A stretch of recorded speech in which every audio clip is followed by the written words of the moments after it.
I'm super stoked actually for today's guest. Oh my He's God, he's a fucking a stud. coaching student of ours, and he's become a good friend of mine. And this guy is a fucking badass rock star.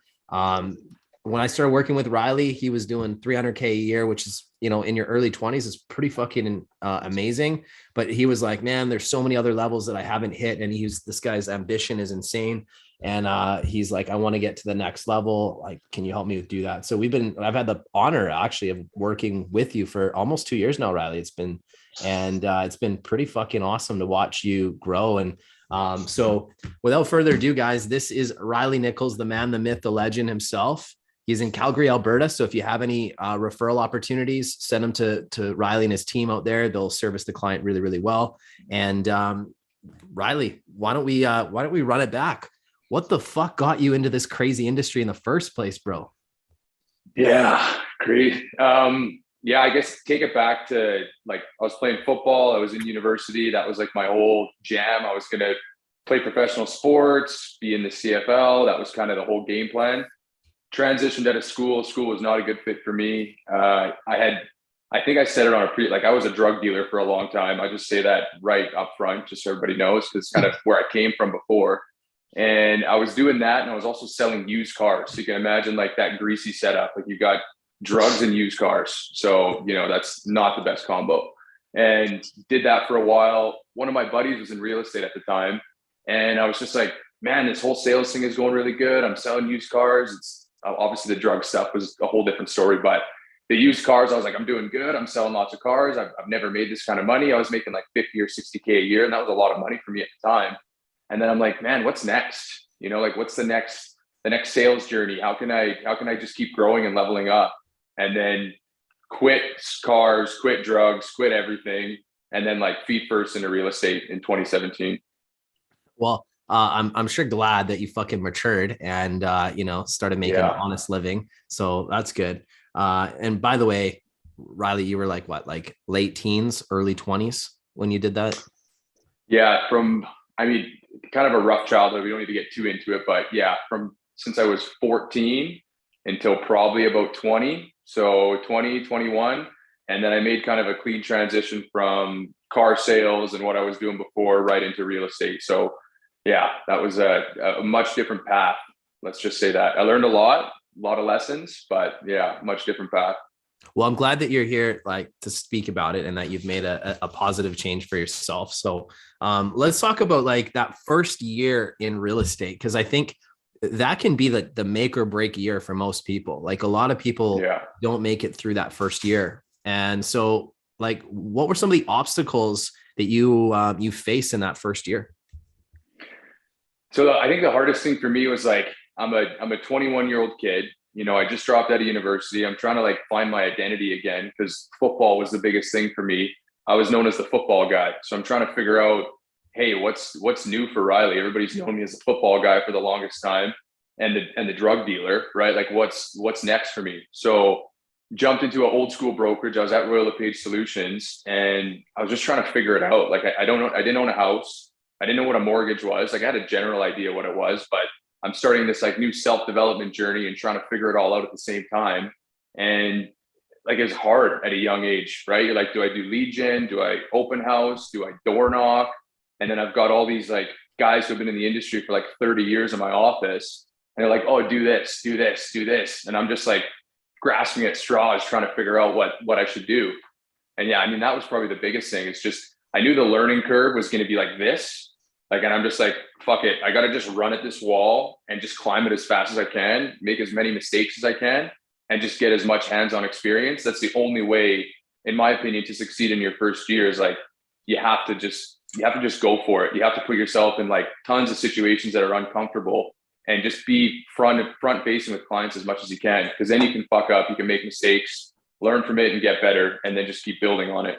But I knew that going in. I knew that the learning curve was like this. So I also set my own expectation that this is not going to be easy. And I think some people overlook that a lot. Yeah, for sure. Well, what were some of the things that you kind of discovered that worked for you in that first year? You must have at some point found some momentum. Yeah. So the first thing I did was I had all these people in the office that had been in the business for a super long time. So I was like, I got to learn from these guys. And I had a lot of help along the way, obviously. So I'd go into each office and I'd sit down until they kicked me out. Like I was just a kid in the office, and I'd go there, I'd sit down, I'd pick their brain, figure out what they're doing. They had all had, big referral networks and big spheres and stuff like that they were working. And I was like, I want to do lead gen. Like that was like sexy and fun. And I was like, this should be a good fit. And then another one of my colleagues, she had just entered the game also, and she was doing open houses all the time. So basically Monday through Friday, I would be prospecting like at least 8 hours a day on the phone all day, trying to book as many appointments as I could for myself. At the time I was doing online lead gen for home evaluations. So I said, okay, how many listing appointments can I go on in a week? And I just wanted to do as many as I could. I didn't even care if I got the listing. I just wanted to practice like doing listing appointments and talking with sellers. And then on the weekend, I would double up on open houses. So I'd do 2 open houses on Saturday, 2 open houses on Sunday, and then I'd prospect my ass off Monday through Friday. And I was just pin to pin, 7 days a week, 3 years straight, barely any breaks, no holidays. And then I finally got a bit of momentum, like 7 months in, 6 months in. So when did you close your first deal? Like where you actually saw like your first commission check? Yeah. So I had 20 grand saved up when I first got into the business, and I had a 2002 4Runner. Like those are my assets, 20K and a 4Runner. And I ran out of my 20 G's immediately. Like I spent all of it. It was gone. I started July 2017. I got my first commission check in November, which I had to advance, by the way. They paid out in December. I had to advance it. And then I got like 8 grand for that commission check. And then I blew it all again, all on business stuff. Like I put it right back in the business. And then I was like, fuck, I don't have any money again. Like, what am I going to do? So I sold my 4Runner. I got 5 grand for it. I moved back into my mom's house. Thank you, Mom. I love you. And that's what I used. Then I started prospecting out of my mom's bedroom upstairs until I got momentum again. But like I literally pulled money from everywhere I could just to keep going. So like probably 99% of people, like your first year wasn't like, wow, I made all this money or sold all these houses. It was like, it was a trying year, I imagine. The first 6 months were really difficult, but then I think people overlook this too, is like all my efforts for the first 6 months started to compound. And then the following 6 months in my first year, I sold like 35 homes. So I managed to make like 270K in my first year. Rookie of the year was all fun. I was really excited, but I didn't see anything for 7 months. Like I wanted to quit like 4 times. I also had no money. And I'm just like, but I had this feeling in my gut. I'm like, it's going to work. Like you can't go on 10 listing appointments a week and not get something. And then eventually I got a little bit more confidence. The learning curve started to go like this a little bit. It got a little bit easier. And then wheels started kind of turning. Love that, man. So, okay. So you actually had a very successful first year. Like really, like that's awesome. However, like most people, that first 6 months was like a gauntlet, and a lot of people will never have the mental toughness to be able to ride through what you did. I mean, you literally had no money, had to move back into your mom's house, which is probably humbling, right? Then literally had to figure out how to just like keep it going with blind faith. And I think anybody listening right now, like this is very powerful stuff, right? Like a lot of you are going to have these same trials and tribulations that Reilly went through. And it's normal. And a lot of people will go through that. So let's talk about 2019, 2020. So like you're about year 3 in the business, right? Yep. And you were kind of plateaued from what I was seeing from your numbers, right? Like you're around that 300,000 mark consistently. Mm-hmm. And talk to people about like, how did you get to that plateau mark? Because for a lot of people, 300,000, they'd be like, wow, that's amazing money. But for you, you kind of like hit a plateau. It felt like you were just kind of like stagnant and staying at that number. So talk us through that. Yeah. So I think like the first year we did around 35 units, and then that was 2017, 2018, kind of the same. And then 2019, also the same. And I was just like, why can't I like get to that next tier? And I mean, as a lot of people know, like you're doing everything on your own. So I'd show up to every photo appointment, every measurement appointment. Like you don't need to fucking show up for measurements at a house, but I was there. I was doing all the listings on my own. I was doing all the paperwork on my own, all the back end stuff I was doing on my own. And I had an ego also where I'm like, well, I have to do everything. everything's got to be Reilly's way because I'm going to do it better. And no, I don't want help. I'll just do it myself. I can do paperwork faster. I can do everything faster. But that made me stagnant. And every single year I'd hit 35 and then that's it. Because you get like 5 or 6 clients on the go. And then if you're doing everything on your own, you don't really have time to do anything else. Or I would not be prospecting because I'm working with those clients. And then everything becomes cyclical again. So I did that for 2017, 18, 19, and part of 2020 also. And it was just the same. Brought on support and then things changed a little bit. But in the beginning, if you do everything on your own, there's only a certain amount of homes you can sell on your own if you're doing everything. Like that's it. Yeah. Well, and I think for anybody listening too, like that 35, 40 number is like a really good number where like you absolutely should consider leverage if you want to take things to the next level. Right. So I think you were kind of there. You probably needed leverage 3 years earlier than you did it. But, you know, again, maybe ego, stubbornness, whatever, not having the right mentorship around you kind of kept you stagnant. So going from now, the other thing too, that you transitioned back in 2020 is you went from like being an individual agent where it's like Reilly Nicholls show to now building a team like Bricks Real Estate Group, right? Like you've built this like brand and this business. Walk us through like the transition from being an individual agent to then starting to consider building out like a brand and a team. How did that come about? I mean, I wanted to see what that next level looked like. It just seemed like the natural progression from individual agent was growing a team in an organization. One of the biggest things that I hated, like, and I got nothing on anybody who does this, you know what I mean? Like, do what you got to do. But I'm a firm believer in not having like the Reilly Nicholls show or the Jason Samard show or the Sydney show or whatever the case is. Cause I found it really hard, even for myself. I'm like, I'm not going to buy into somebody else's name. Like, I'm just not, I don't want, even if I'm treated as an equal and I'm on that team, like, I don't want to buy into that name. I just didn't feel that was right. So we came up with Bricks Real Estate Group, built a really badass brand around it, made it fun and collaborative. That way, like, everybody could buy into it and it feels like their own. And it's not like the Reilly Nicholls show. Even if everybody was equal, it's still the Reilly Nicholls show. Doesn't matter which way you slice it. So Bricks was kind of that evolution of, okay, let's build like a badass brand that people can buy into, offer like really luxury customer service, and then have people want to be a part of it because, you know, they can call it their own at the same time. And that was huge for us. We talked about that tons, and that was like the be all end all. It would not be the Reilly Nicholls show. Yeah, I love that. I remember having those conversations with you and kind of brainstorming it.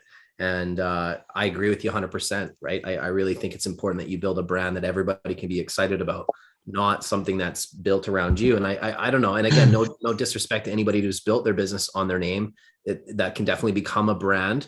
But Reilly had the opportunity to kind of do it from scratch. So why not build a brand that other people could get excited about and build on? Right. And what's cool is I have people in other markets that are already commenting about your brand. They're starting to see it and they're like, who's this Reilly guy in this Bricks Real Estate Group? And people are seeing that. And that's like outside your market. So it's having an impact. And I don't even know if you even realize that or if I've told you that, but like, that's actually like a lot of people have been asking about like this Bricks guy, who's this Reilly Nicholls guy? So you're making waves. So talk us through some of the growing pains of going from an individual agent, Reilly, to actually becoming a team leader and, you know, shifting from, you know, being like the high producing agent to now being a bit of a CEO as well. Walk us through some of the challenges that you've learned there. You know, the challenges. I've called you crying, basically. I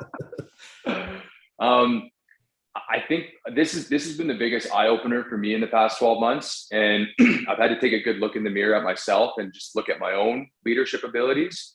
It's one thing to sell real estate at a very high level on your own. It's another thing to teach it to people. And then it's another thing to use that to like grow an organization at the same time. So even when we first started the whole team thing, I'm just like, oh yeah, I can sell real estate at a high level. We'll just start this team. Everybody's going to listen. Everybody's going to understand what we're doing and it'll be easy. Meanwhile, I'm like, okay, is my leadership ability ready to take on these people? And are they actually going to like, I'm like, can I lead these people into battle and will they follow me? And that was a big thing for me too, was like, I feel like I am a natural leader, but I hadn't developed my leadership skills or qualities either while I was an individual agent. if I'm just busy out selling, doing my own thing, you know, I kind of forgot that you need to have leadership qualities as well if you want to grow a team and an organization. And I think another thing that I've learned in the past 12 months is like, there's a difference between a manager and a leader, right? A manager is going to boss everybody around and tell you what to do. The leader is going to set the example and do it first so that everybody else can kind of gather around and you work together. And that's been super eye-opening for me. You know, even now, still reading lots of leadership books, learning from people like you know what I mean? Accessing mentors and stuff like that and learning what they've done also. But like, you can't grow an organization just based on your own production of what you're doing. You have to also build your own leadership ability so that people want to follow you into battle and are going to work well with you also. And that's been the biggest learning curve. That, and then also finding the right people, you know, finding people that want to run with you, finding people that want to buy into the vision, finding people that are not in it for themselves and everybody wants to help each other. And that's been hard as well because I've been burned a few times, and that's okay. It's going to happen again, I'm sure. But you have to be okay to get hurt and let people in again.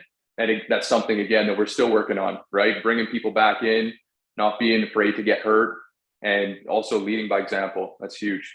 Yeah, love that, man. Looking back at some of the hiring that you've done in the past and some of the hiring decisions you made that today you wouldn't make, walk us through some of the, maybe some of the errors you made, or maybe some of the learning opportunities you had when it came to hiring. There's a couple that stand out that we've talked about over the years. Maybe talk about it, because I think this is real for a lot of people that are looking to add people to their teams or want to get into that down the road. So I think the first big thing is, like, at first, I'm a really high D driver, and I think real recognize real. You know, drivers usually want to associate with drivers. People who are a little bit more amiable kind of want to be around that crowd as well. And I think in the beginning, I was just focused on bringing producers on. I'm like, well, let's just have all these producers and we can all produce. I didn't realize that the personalities would clash and there would be kind of a mix up right there with egos and butting heads and stuff like that. So that'd probably be my first mistake and learning lesson, is like hiring just based on production.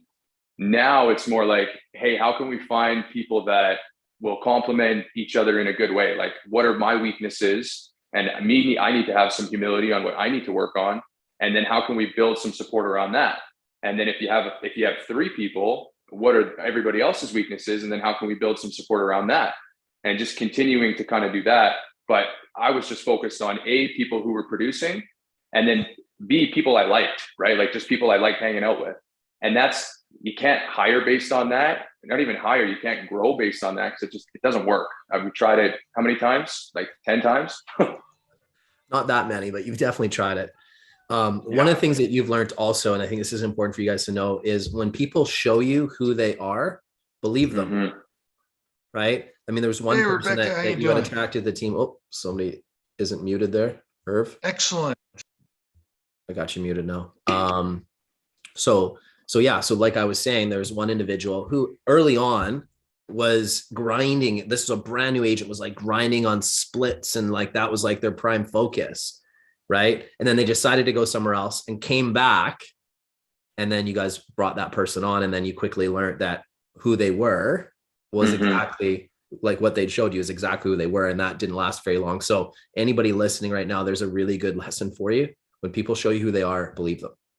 You remember always that one? Oh yeah. We won't name names, but you know, that one stands out, right? Big just time. Because they can interview great and tell you everything you want to hear, that isn't always the determining factor. Really get to know people on a values level. And one of the things that you've done a really good job of adapting recently is really taking the time to like get to know the people that you might potentially get into business with. Because when I look at like growing an organization, it's you're bringing people in. And these are people that are going to be your business partners. And so having a bit of a courtship isn't a bad idea. So maybe talk to people about sort of like some of the adjustments you're making in your process now to find better fits. So again, just to like even dovetail on what you just said, like you need to get to know these people. And what we were doing, what I was doing, like we'd go have one interview and it seems good personality, maybe a good producer. And then it's like, great, you're hired. Right. And then it's just like, you can't go about it that way. Like sometimes then you're on Zoom calls and you're trying to get to know these people and you don't even really know them on a personal level. Like what is their why? Why are they in real estate? What are they doing? What's their family dynamic like? What do they struggle with? Like what support do they need? And that was a big thing for us, and we're doing that now even more. It's just like getting to know someone on a personal level, because we've learned also that even when we're growing our organization, like this is a family, right? We all treat each other as equals, and we're going to give whoever joins our organization, we're going to give them everything. And if you're going to give someone everything, you should probably have a pretty good idea who that person is, instead of just being like, hey, yeah, you're good, come on board, rocking and rolling. So now it's a little bit more of a courtship. Like we want to learn about personality types. We want to get to know them on a deeper level. We want to maybe understand their family dynamic, what their goals are, so that they can be parallel with bricks as well. And then it's easier for us to scale and grow because we have parallel core values across the board. Love it, man.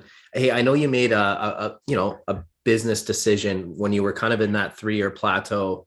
You brought on some coaching and mentorship. You also had made a brokerage switch. Maybe talk about the transition in that and how that benefited your business or maybe didn't benefit your business. Love to hear your perspective. So I had a couple transitions. So I started at Royal LePage, which was a great brokerage, old school brokerage, learned a lot of like traditional stuff. There's a lot of people who had been there for like 20 or 30 years, and I'm super grateful for everything that I learned there. I transitioned from Royal LePage to Charles Real Estate, which is like this luxury boutique brokerage in Calgary. And again, like a lot of great learning lessons there. They had a really elegant brand, really like high level of service, kind of like that butler concierge type luxury customer service. And I learned a lot there also, but I was pretty much the top producer in the brokerage, and I wasn't surrounded by other people that were helping me get better as well. And if you're the smartest person in the room, you're probably in the wrong room, right? If you're making the most money in the room, you're also probably in the wrong room. And I knew that I had to make some kind of change. So a few transitions, like Royal LePage was great, created some foundation and some structure, right? Some old school real estate stuff, which we still do today. Then Charles kind of layered on this like luxury customer service, branding, marketing, which kind of layered on top of that. And then we joined EXP in May of 2020. And then that just opened up the floodgates, right? Like then we were meeting people that were across Canada, people in the US. I mean, that's how I connected, right? Like that's how Jason and I connected through EXP, right? Then we had collaboration. Everybody was sharing with each other. And it wasn't like this thing where no one would share anything because it's like their little secret sauce. Everybody was just so willing to help and grow. And that's how I had a lot of help along the way. And as soon as I got to EXP, I'm just like, who are the top dogs? Who's doing better than me? Who's selling at a high level? And those are the people that I started to associate with so that I could look up to them and learn from them, because that was like that next tier that we needed to get to. Love that, man.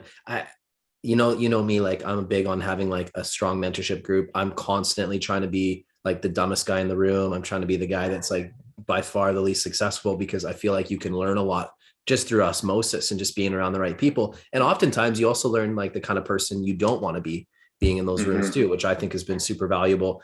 I mean, Reilly, you've more than doubled your production and you're on pace this year where you're going to hit the 7-figure club for the first time. Congratulations. Like this is the year it's happening. I see it. Oh yeah. You've put everything in play. How important in your mind is mentorship and coaching? Honestly, like how much has that impacted you? And for anybody listening, how important do you feel it would be for them? Well, okay. So when you and I first connected, I was sitting outside my brother's house. I had no idea who you were. And I just got connected through EXP, and it was John Sy who's like, hey, you got to talk to this Jason guy. And I'm like, holy shit, coaching's expensive. Like I'm just starting this. I'm just at EXP now. Like, what am I going to do? And I'm like, okay, I need to make an investment in myself and my business if we need to continue to grow and get better. And like, it's imperative, like for me personally, I'm very, very ambitious. Anybody who knows me, I'm like pedal to the metal all the time. And you and I had the first conversation. You're like, Reilly, you can't speed wobble, right? You're going really fast. I'm going to help you, not speed wobble when you're going so fast. And like having that anchor for coaching and mentorship has helped us get through so much shit. Like there has been so many times where we've wanted to make like a super rash decision or just like quit and say, fuck it and throw the towel in. Like we're not doing the team thing. We're just doing individual team. We're going to hire like 6 admin and that's what we're going to do. And then we have a quick coaching call and then we're like, okay, let's not do that. Bad idea. You know, so like having that anchor as support, everybody needs it. Like it doesn't matter in business and life, relationships, like having that anchor has been so helpful, because whenever I'm going to make a stupid decision, I'll call you and I'll run it by you, right? Or if we need to make a big decision that's going to have a big impact, we're going to make a phone call always. And it keeps us on track. We stay the course all the time. And then we get momentum, as opposed to, you know, going back and forth and left and right. Well, so many people get stuck in a rut because they're not stopping and asking for directions. And it's like, I've always believed, if you want to grow and get to another level, we'll stand on the shoulders of giants who've done it. Because the path of least resistance is going to be better, because you've got people that are like, hey, listen, don't waste your time over here. This is the right way. Yeah. And here's why, because they've done it. So I think that's really cool that you mentioned that. And don't recreate the wheel. You know what I mean? Like it's already been done before. People have already blazed the way. There's people selling thousands of homes a year. It's already been done. So why try to recreate everything from the ground up? Learn from everybody else and then put your little flavor on it to make it better or make it you, as opposed to trying to do everything on your own. And that's an ego thing too. And I had to learn that also. I'm like, no, I'll do it all myself. I can figure this shit out. No, you can't, or it'll take you a long ass time. Totally. Tiger Woods, best golfer on the planet, has a coach, has had several coaches, right? I mean, anybody that plays at a very high level has coaches, has mentorship, right? So I think that's unreal. Okay, let's talk about this. You and I think we're both very passionate about this. The importance of having your own brand versus building your business off of somebody else's, like a national brand, for example, right? Or maybe just your individual name. Like, how has like you establishing your brand? Because I remember when we went through that process of talking about the importance of it, the light bulb went off and you really went like all in on this whole bricks thing. How has that impacted your business, your receivables, just overall? I mean, brand recognition in the marketplace has been amazing, right? Like everyone's like, oh, what's that? Who's doing that? What's that? We wanted to create luxury customer service and also have like just a really badass brand that people could buy into. And it's taken some time. I'll give all the credit to Sydney for building up our social media platforms to where they are now. And people look to it, right? Because people will come to our Google page and then they'll go to Instagram and then they'll go to our website. And it's like this nice trifecta. The branding is all consistent. The values are all consistent. And it's something that the clients can buy into also. They're like, wow, I've got this organization behind me, helping me in this team and this brand. And it's been good for marketing, right? It's been good for like all of our marketing. We get tons of sign calls. We get all kinds of stuff from our signage and branding.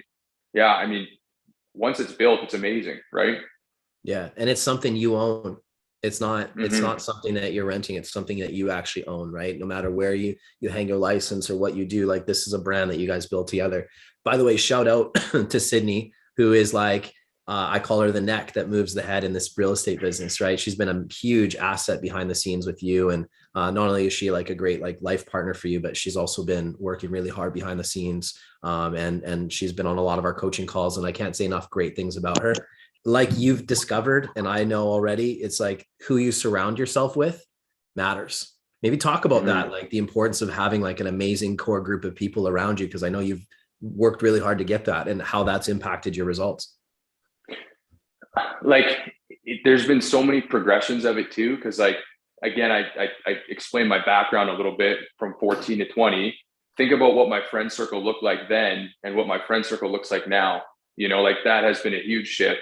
And even Sid and I are doing the same thing all the time. Like we're always auditing people who are in our life, not to just cut people and remove people, but it's like, is there reciprocal value happening with the people in our life right now? Or like, there's a good analogy with like a sandbox. And it's like, if you keep giving people sand, you're going to run out of sand if it's not reciprocated. So you need to find people that are not only they're filling up your sandbox, but vice versa. And so we always do that little audit. Like, hey, is this person giving us sand and we're giving them sand? Or are we just giving, and it's not coming back? And it doesn't need to come back like monetary or anything, but just like a good value exchange. Are we helping each other? Are we helping each other grow? And we've had to audit our circle all the time, because you have to cut that toxicity and the negative energy out of your life, or it's going to hold you back every single time. That's business, family, like everything, right? Couldn't agree more. I always tell people, like, if the people around you can't be excited about your success and like be the type of people that look to lift you up and vice versa, then really are they the type of people you should be surrounding yourself with? Exactly. If you constantly have anchors, like people that are just like dragging you down, woe is me, and just like not giving any value to your life and not like taking any of the value you're giving them, really is it, should you keep those people around? Like that's a tough question to do sometimes because they might be your own family. But like at the end of the day, I always look to like be surrounded by people that will lift you up. And I think that's really cool that you see that as well. And that's been a key foundational pillar to your group and the business that you're building. So Reilly, and I was just saying it's comfort zone too, right? Like if you have this core group of people that you've been around for 20 years or 10 years or whatever, it's comfortable. It feels nice. You know what to expect from someone. You know what they're going to say. You know how they're going to act. You know how they're going to react to certain situations. And I mean, same with us. Like it's still really hard to remove those relationships or like slowly phase them out because you might love that person still, or they might mean a lot to you. And it's not that you don't care about them or want to be around them. It's just that you're just not, your values are not aligned anymore. Right. And people have to understand you can't always just go to the comfortness. You have to go to the uncomfortable area. That's where the growth is. One of the things that I noticed with Reilly when I started working with him is that this guy was like all work, no play. It was all like big goals, action. And what I noticed is that you wanted to get to this crazy level, but you weren't enjoying the process. When we first started, there was periods where you weren't enjoying the process of getting there. Mm-hmm. And one of the things that's really shifted is like your mindset over this last, like I really noticed it over the last 6 months. You're taking more time to yourself. You guys are taking vacations. You're having more work-life balance, but I actually see you enjoying the process more than I've ever seen you enjoy the process. Maybe talk about like how that's impacted you. Yeah, it's important to have fun, right? Like I don't know. I love grinding. I love the hustle. I love the work. Like it brings me a lot of joy and a lot of satisfaction, but like, what are you doing it for? And I think like, again, like realigning your values too. I read this awesome book. I'll share it with everybody at the end, but like what brings you joy in life other than just making money and doing business? Like that is one pillar and that's great. But even like Sid and I taking some time in Radium, like we'll go to Radium for like 2 or 3 days, booking that trip to Cabo. Last weekend we did a little staycation at a hotel. Like we're still in the city and we still did a little bit of work, but we just like got out of our own environment. And I think it's been key too. Like and I noticed this when we went to Cabo, right? Like I'm in my office all the time. I'm working 7 days a week. I'm in the same fucking 4 walls doing the same shit every day, which is good. We're getting momentum, but it doesn't give me any perspective on anything else. And then as soon as we go to Cabo and see all these people and meet new people and interact with other people, now we've got new ideas. We feel inspired. We feel good. Same thing when you go and relax or take like 3 days off. You separate your brain from your day-to-day mundane life, what you're doing, and then you can see clarity. And sometimes questions that you're looking for during the week, and maybe you take a day off on Saturday and you can't figure something out. All of a sudden Saturday, a light bulb goes off because you're taking a break and relaxing. And then you're like, oh shit, that's it. Easy. We'll just do that. So that's been nice. Real nice. Love it, man. Okay. Well, you mentioned a book recommendation. What is it? I got 4. So these are all good books for different reasons. So Own the Day, Aubrey Marcus. You guys should write that down. It's a badass book. This one is Own the Day. Yeah. This one is more like health, fitness, eating, training, like just overall physical well-being, which is really good. I mean, you have to have a healthy body, healthy mind. This one, Compound Effect. I've listened to the audio on this like 20 times. It's a short book. If you put it on Apple Podcasts and just listen to it, you can bang it off in like 4 or 5 hours. I mean, this is great to just build momentum. And then this one, 7 Habits of Highly Effective People. It's a pretty old school book. This was great. This is like my most recent read, and all of those are really good for their own reasons. Love it, dude. Thanks for sharing it. What's next? What's the future hold for Reilly Nicholls and Bricks Real Estate? I mean, paint the picture 5 years from now. How do things look for you? World domination, baby. We want to continue to build like a very strong brand presence in central Alberta. Obviously, we want to be the top team at EXP in Canada. We're coming for you, Jason, just so you know. So that's a big thing for us. And then also just transitioning into like coaching and mentorship and, just helping people. One of the things we learned in Cabo, I think it was Tony Robbins' son who said it, and it really clicked and it stuck with me now. He was talking about like first mountains and second mountains. And so like the first mountain, I'll try to paraphrase as best I can. The first mountain is like, what's in it for me? How much money can I make? How big can I grow my business? Me. And that's okay, because that's where you need to start. And then the second mountain is like, how can I serve others? How can I give back? How can I teach other people what I've already done? And so I feel like maybe my first mountain is not completely done, but I feel like I've almost conquered that first mountain.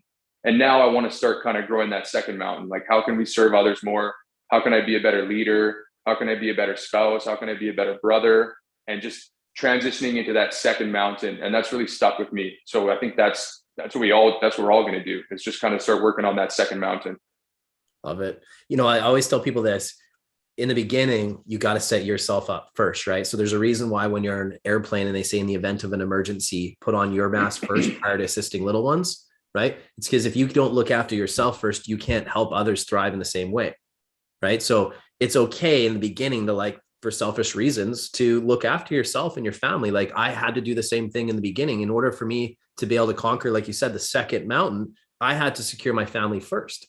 And I think you're doing the same thing yourself. And I think you put yourself in an amazing position financially where now you can start taking things to the next level. And this is where it gets really fun, is where you can make massive impact in helping other people achieve what they want. And the more you do that, the more it comes back to you in return. It's such a nice, easy concept, but man, it's the best. Like there's nothing more motivating than seeing that you've made impact in somebody else's life.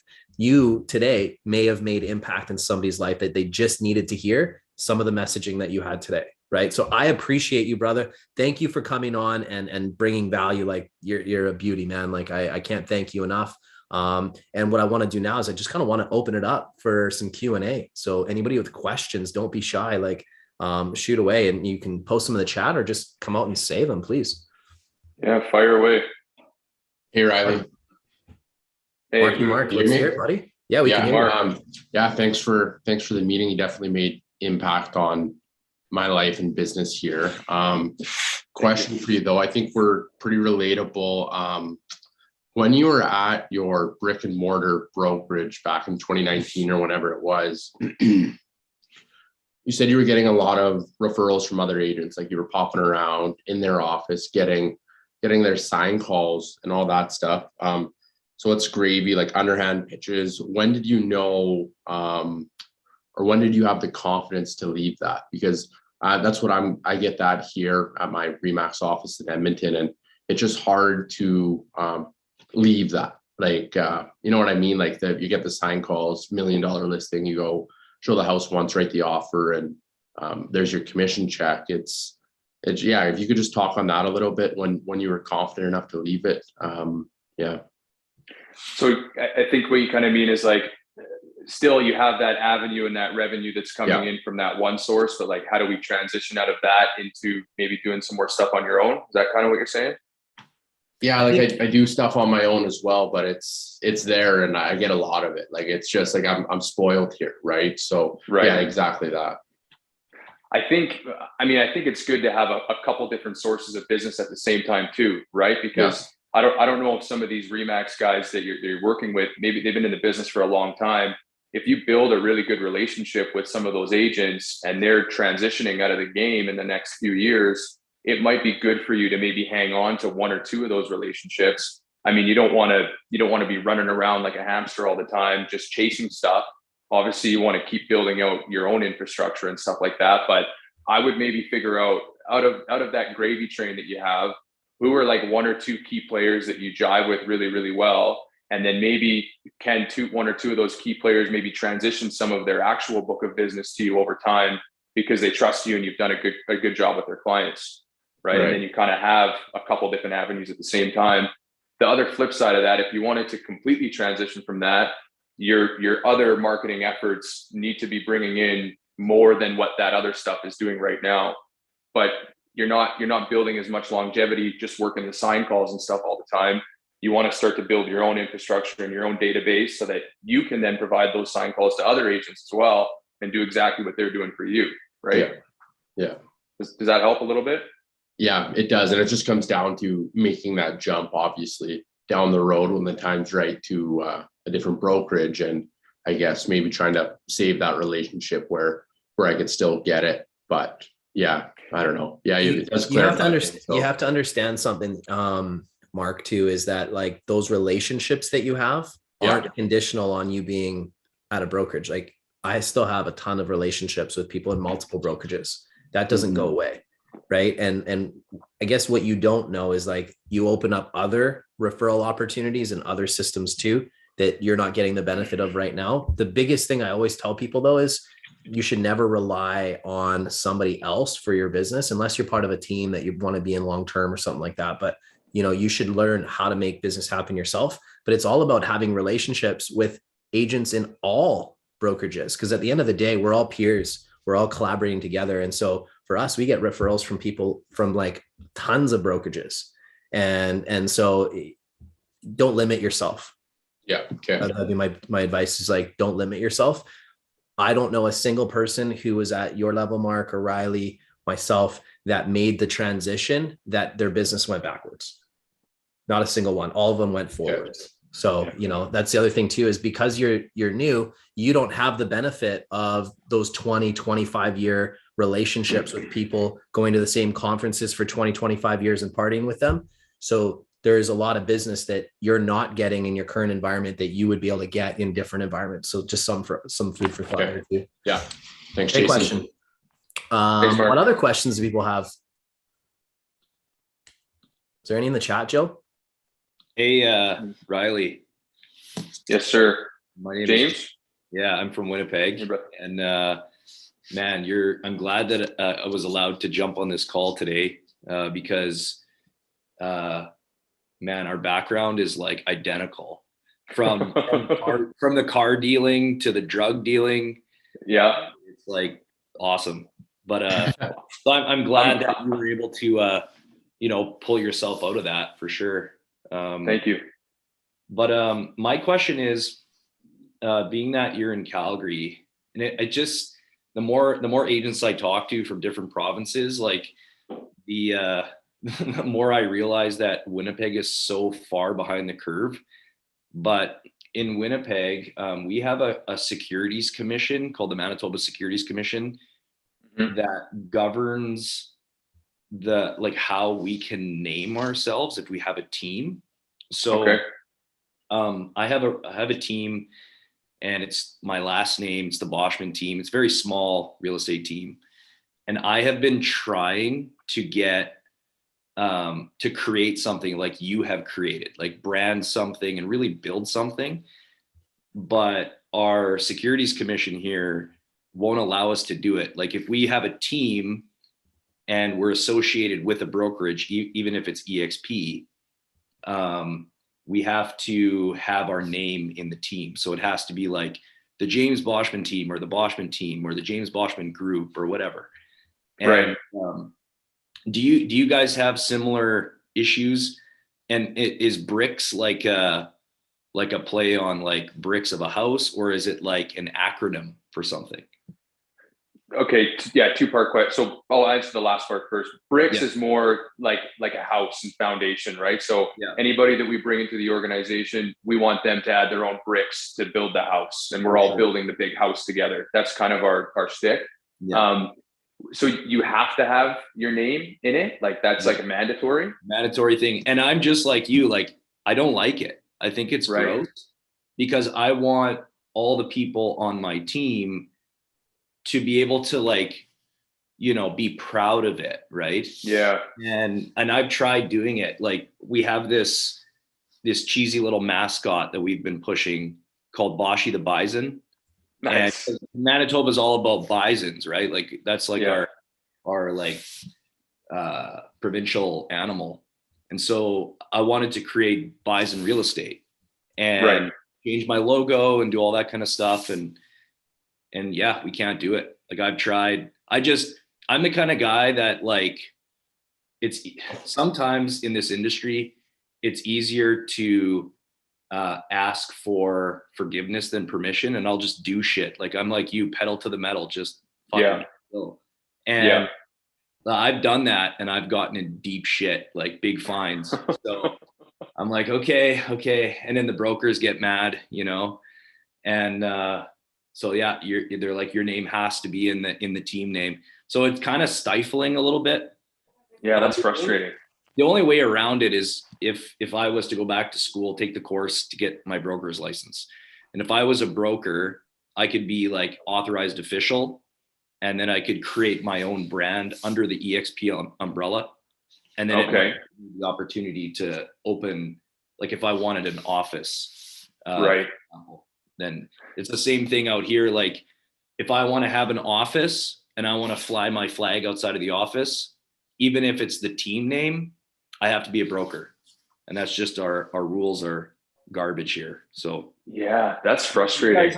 You guys aren't like governed by any of that stuff, eh? We have different rules, but here's what I'd say, James. I mean, if that's the rules that you have, everybody else has those rules in your area. So it's not like you're at a disadvantage. It just is what it is. So, James Boschman and Associates, if that's allowed, then go with that. Whatever you can do, just work with it.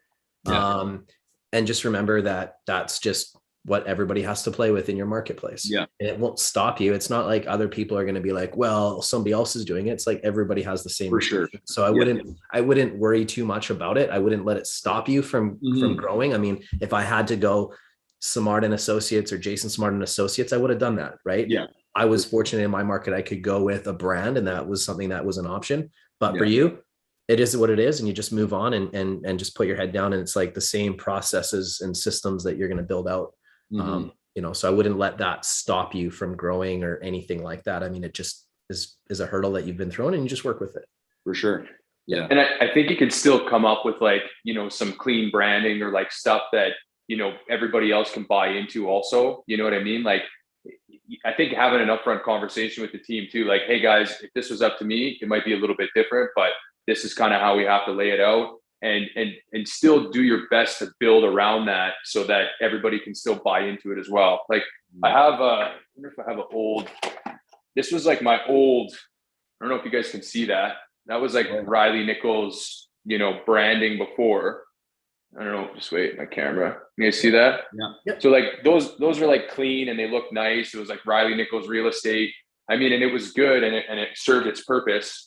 I mean, you could still kind of do something like that and have some fun with it, but just get that buy-in from everybody so that they know that they're not just trying to build James up. It's all, we're doing this all together, right? For sure. Or move to Calgary and then just come slang down here. Yeah. All right. Awesome. Okay. Well, thanks so much. It was thanks, of course, man. Pleasure meeting you. Look forward to having you in more of these. Anybody else with like one or two more questions? Love to hear some more questions. Yeah, I got another one if nobody else has one. Of course. Let's hear it, Mark. Shoot. If you could go back, Reilly, those first couple of years, 35 deals, when would you have hired an assistant? First week. Yeah. Immediately. Yeah. Because again, I had a lot of ego involved in it that I could do everything on my own. And it was this weird trend. It was this weird thing where like, I'm trying to learn everything, but if I could find someone patient, like a patient assistant who could like learn at the same time I was, I mean, that's how Jason did so many deals in his first year too. Like he hired support immediately. Right. Mm-hmm. And then you grow out that infrastructure together, but start figuring out like what tasks, what are your highest income producing activities? And then what are some stuff that you can pass on to someone else who can probably do it better than you can already. And then that's going to free up time during the week for you to focus on, your production and what you need to do. And then every time you need to audit, like, is this a $20 an hour task that I could delegate to somebody else? Or is this something that you need to do? And then you just keep whittling those away until you only have 2 or 3 tasks you need to do every single day. And everybody else is the support around what you're doing. But I would do it ASAP. And what we did in the beginning, we had kind of a subcontractor set up with our TCs, and we still do, which worked out well in the beginning because then, we weren't paying unless we were doing volume. So it was good for our expenses also. We didn't bring on salaried positions right away. We were busy, they were busy. And that helped with kind of costs and managing expenses in the beginning too. Cool. So yeah, I'd get on it like Too sweet, man. ASAP. Yeah. Mark, like I've been telling you for 4 months, buddy, you're ready. You've been ready. I know. I wanted to ask him. It's so relatable, like his story to me. So I just wanted to hear his opinion on it as well. No, it's a great question, brother. It Yeah. is. Anybody else? Maybe we'll take 1 or 2 more questions. In the chat. Anything in the chat? Joe, anything on Facebook? Oh, who is that? Olivia. Hey, Olivia. Hi. Hi, Olivia. Hi, Reilly. Could you go over the prospecting that you did in the very beginning in the open houses? Like how often do you do that? So in the beginning, I was using a company called Bold Leads. I don't know if you guys have heard of Bold Leads, and they were basically home evaluation registration pages. And everyone always said in the beginning, like, you need to have listings, you need to have listings. So what I did was I went on as many listing appointments as I could. I had a listing book that I had prepared, and I got a bunch of information from the other agents, and I had my little pack ready, and I built it so I had like 30 of them in my office ready to go. And I would call the leads. I'd do my best to qualify them. And then I would just go on as many listing appointments as I could. They weren't even really listing appointments. They were home evaluations. And most of them were not really interested. But I was going on like 3 a day just by booking them. And I'm like, hey, no, it's okay. I'm not here to list your house. I'm just here to give you an evaluation. And I knew that the more appointments that I went on, the better it would get. And my pitch, I guess, if you will, would get better. And so that was like my main thing. And then on the weekend for the open houses, I would usually connect with an agent in my office because I had no inventory. So I would connect, see what kind of listings that they had. And I would usually I think I did a 12 to 2. And then I took like a half an hour break. And then I think I did like a 2:30 to 4:30. And I would just sit there with my iPad and I'd build rapport with the clients. I'd try to get their contact information. And what I found with open houses, like they were a little bit warmer than the cold leads that we were kind of working. And then I built out the database from the open houses and then also just going on so many listing appointments. Eventually those home evaluations turned into listings like 6 months later because I kept calling them and feeding them. And one thing I didn't talk about earlier was I did a ton of handwritten cards because it worked out really well. They were providing their address for the home evaluation. So now I could follow up with a handwritten card. So I'd say, hey, really appreciate your time today. Thank you so much. Let's connect in 6 months or whatever. And I would put dollar scratch tickets. So I'd go to 7-Eleven, I'd buy like 100 scratch tickets for $1 a piece. And then I would put the scratch ticket in the handwritten card and I would send those out after I did my home evaluation just to like start that reciprocity. And then a lot of those people turned into business later on. And it did transition into listings later on. Sweet. That's a great idea. Thank you. So Olivia, the point here is massive, massive levels of action. Mm-hmm. And blind faith. So like, like the measurable activity stuff that we coach you and mentor you to, like that's it. And like consistently over a period of time. And from like your athletic days, Olivia, right? That you're not going to just like become a premium athlete after a month or 6 months. It takes years, right? Well, it's the same thing in this business. And you'll hear like these types of stories over and over. Most people in the first 6 months aren't rock stars. Mm-hmm. Most people. Right? There are some that are, but most people aren't. But they all end up, if they persist for 12 months or more, they all end up making 6 figures. I've noticed that with all the top producers that I interview with this. Some take 2-3 years to get there, but most can get it done after a year of consistency, especially with the roadmap that we share with our students and the people we've worked with. So a lot of what Reilly's doing is similar to what we're coaching you to. It's just the massive levels of action. So I'll share a little. You're welcome. I'll share a little story from an open house. This is how I got a $2 million listing, like really early. So I'm doing an open house. It was my listing and a couple walks through and we're connecting and I'm doing my best to communicate with him, but I'm still relatively new. So I was like doing my best. And he's like, yeah, I really like this house, but I got to sell my big house first. And I'm like, oh, cool. So I had my iPad in my hand and I'm like, what's the address? And so I just like punch it in MLS and I pull it up. And I'm like, holy shit, 2.5 mil. Okay, nice house. Like, oh yeah, that's nice. And then he just kind of walked away and did his thing. We didn't really have a chance to build a whole lot of rapport. I gave him a business card and I didn't even have his contact information. All I knew was his house. That's it. So that day I pulled title on his house, figured out what his name was. I wrote him a handwritten card and I just said, hey, sir, his name is Barry. I said, hey, Barry, really appreciate the interaction today. Like, it's great to get to know you. I said something like, you would be a fool not to interview me to sell your house. I said something cocky, and I put in like 5 lottery tickets. And he called me 3 months later, like blind fate. Called me 3 months later. He's like, "Hey Reilly, I really appreciate your ambition. I actually won $5 on that scratch ticket. Thank you so much. I need you to list my $2.5 million house. I need you to list my girlfriend's $650K house. Then we need my girlfriend. You need to sell her rental property, and then we need to buy one. Are you the man for the job?" And then I interviewed and I got all the listings from a freaking handwritten card and a scratch ticket. Love it. Pretty cool. There's a great story. You know what? That's like a mic drop moment, Reilly. Our time's up together, brother. Thank you so much, guys. Thank you, everybody. Reilly's out in Calgary. If you have some amazing referral opportunities, you need somebody to look after him. He's got an amazing system out there. He'll take great care of your people. Reilly, thank you, brother. Have an amazing day. And thanks everybody for jumping on. Thanks, Jay. Thank you, everybody. Thanks, guys. Thank you so much for watching. If you really found this valuable, smash the like button below, subscribe to our YouTube page, and then look for more amazing content.